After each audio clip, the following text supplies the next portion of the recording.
stop, keeps pumping my mind with the heart throb. So I'm calling you, I'm calling you. My heart ain't gonna stop, keeps pumping my mind with the heart throb. So I'm calling you, I'm calling you.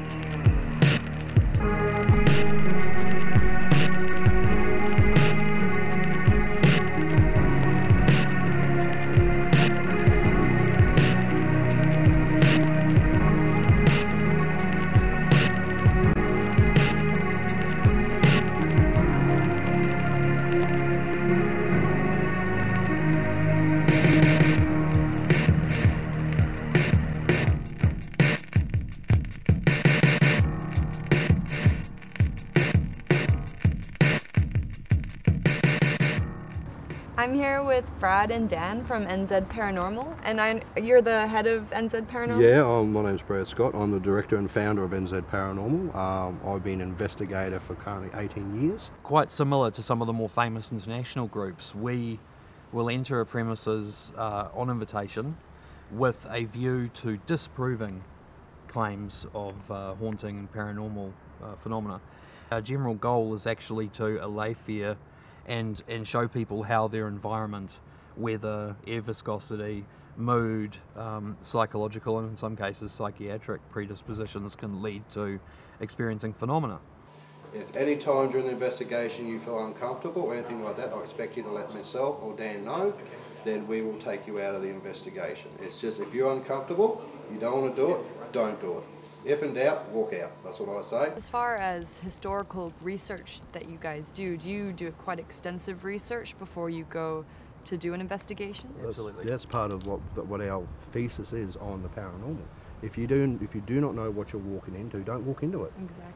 The criminally insane were transferred down through this tunnel, which used to branch right beyond that wardrobe at the far end, down off to the left, down to the Mason Clinic, where the criminally insane is still kept today. This tunnel hasn't been used since the late 60s. And everything that's down here, apart from some of this stuff, everything else, all these files date back to that period. And then we look for construction and other environmental factors such as the building itself. Yep. What kind of stone it's on, how old it is, the history of the building. We do a bit of back research. Crawl spaces, wall spaces, air spaces. Water pipes, age of whether it's copper or steel, whether there's oxidation taking place, allowing air to form bubbles and pipes to bang. Structure, I mean, you've got subfloors, I mean, you've got, especially like a building like this. We are going into premises where the lights are going to be off. Be very mindful where you stand, what you stick your hands onto, and if you have any doubt, don't touch a thing. The story goes is there was a gentleman, a patient here, who actually went on a bit of, lost control. So this guy took off down into the basement, the tunnels. This poor guy ended up either taking his own life or was taken out by a couple of guards. And the story behind that is since that person has passed away, which leaves a pretty negative energy down there, that this person is still reacting to people that come down in those tunnels. So there's a whole lot of factors. Yeah. We go through all of that before we commit to an investigation. Right, so just a couple of things. Just be mindful where you walk and where you step. Me, myself and Dan have been doing this for a very long time, so if you have any questions, come and ask us. We all have like two ways between us. So if you come across anything that's unusual and interesting, let me know. Just get on the toy, Brad, come and check this out. I'll be down there in a heartbeat. We'll have a DVR, which is a digital video recorder, with several infrared cameras, and they'll be placed, I don't know, strategically around the place, and they'll be recording from the moment it's turned on until we leave. We're just about to head down into the basement below Building 1. Just so you know. Yep, so Go lights off? Alright. Lights off it is. Alright. Generally we prefer to do everything in the dark. The simple reason for that is that you get a better contrast at night. And there's you're more sensitive to what's going on, you're less distracted. Am I holding this in the right That's place? Should fine, I just mate. be... What you could do is just put it down on the ground here, and we'll see if we get anyone coming towards us. That's great. Now, can we have the spot off just for a little while on that camera and just go to, we'll do infrared footage? Now, this is an EMF detector. This is detected Earth magnetic field. Now, when it spikes, say to a 2 or to a 3, and there's no electronic interference around. No, you're not near a TV or a microwave or wires in the wall which will set it off, and this starts spiking. You can use this bit of equipment here to actually follow what might be there. We're going to play the counting game now. Can you make that flash? Make that, okay, stop it. Okay, can you make a flash when I say count a number? 1.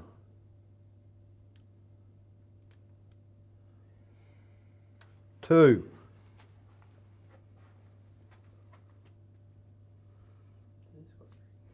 3. 3.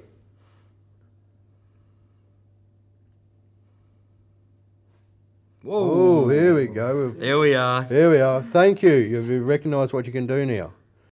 So we were just getting some spikes on this device here, and it went all the way up to the red, which is the highest it can possibly go, which according to them indicates that there really was some sort of presence or activity going on. As you can see, it's gone back down to 1 light, so it's no activity happening right now, comparatively to before. Right, okay. This is what we use for EVPs, is where we actually ask questions. We're hoping to get an electronic voice. Now, this is a voice that you can't hear with your ear, and basically you speak in this and you ask normal questions like, is there anyone there with us tonight? Are you alone here? Questions like this that hopefully we'll catch on the video recorder. She what if I play back the EVP, mate, from the tunnel and see if that revokes any response? Okay, can you repeat this for me? Ready? I'm going to do this. Can you change the... Honestly, when you do hear an EVP for the first time, it's pretty freaky, because you're picking up a voice of a disembodied person or sound that is not there. The very first time we came here, 6 of us were in a room together, and I was in the process of whinging at the time about how I just wasted 6 hours, 6 or 7 hours. There's a lot of waiting. You have to be very patient and quite happy to sort of stare at a blank wall for long periods of time. But I was slapped forcibly in front of people who were looking at me while I was complaining. It was a nondescript, but it was very quick, within seconds of the slap, and the sound was audible. So we actually had that on digital cassette recorder, the slap. Yeah. I was holding the torch on. I was holding the torch on this. And I was doing an EVP, and I decided to hold them both like that, and then something just whacked my hand and flung it, and I banged off this, and everything just went everywhere. Yeah, just while we had our camera turned off, he got completely smacked, and we have to hear the playback of the sound because there was a scream and we're not sure who it was. There are members of the group who personally, not so much in Brad's group, but in my old group, who would be considered sensitive people. I consider myself to be a sensitive person, but for me, that's a culmination of common sense, reasonable intellect, and just a natural sort of social...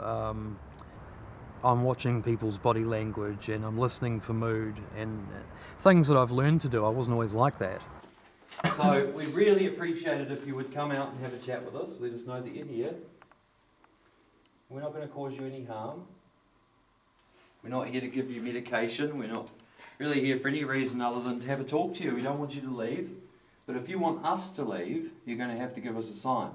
Literally 99 times out of 100, there is a simple, logical explanation for what's happening, and it's the people factor that's blown it out of proportion. There's definitely something like we can watch it, maybe try. Do you mean like maybe not? That's a switchboard. But then you get that 1%, that one where we are today, where I can honestly say that I've experienced things that I can't adequately explain. Right, so that's then, if you can make that light go off on there just by touching it or moving it, that'll be really cool. Torch is up there. You won't touch me hat. Can you make the torch move? Can you roll? There we go. Nice. Very good. I learned through trial and error. You know, we just did. I don't know about Brad specifically, but some of the things I did were wacky. You know, and trying to make tools to do the job. Yep.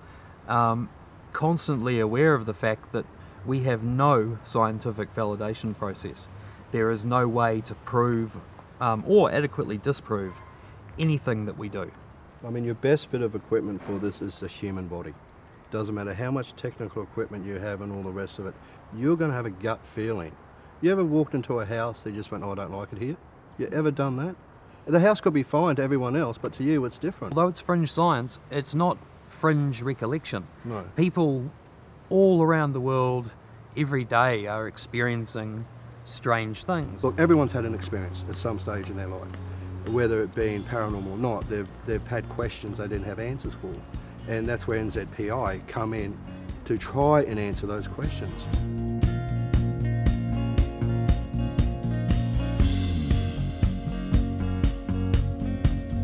Try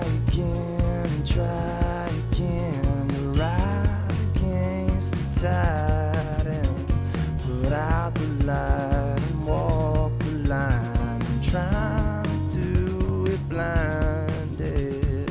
Just one ticket and I'll be fine. One more time around this ride. The more I think, the less I say. We just rage against the dying day. You breathe what I breathe.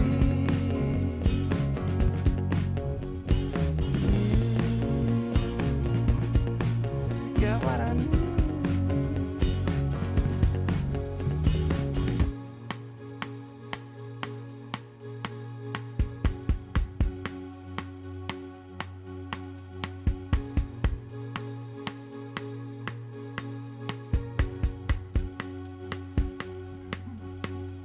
Try again, try again, try again.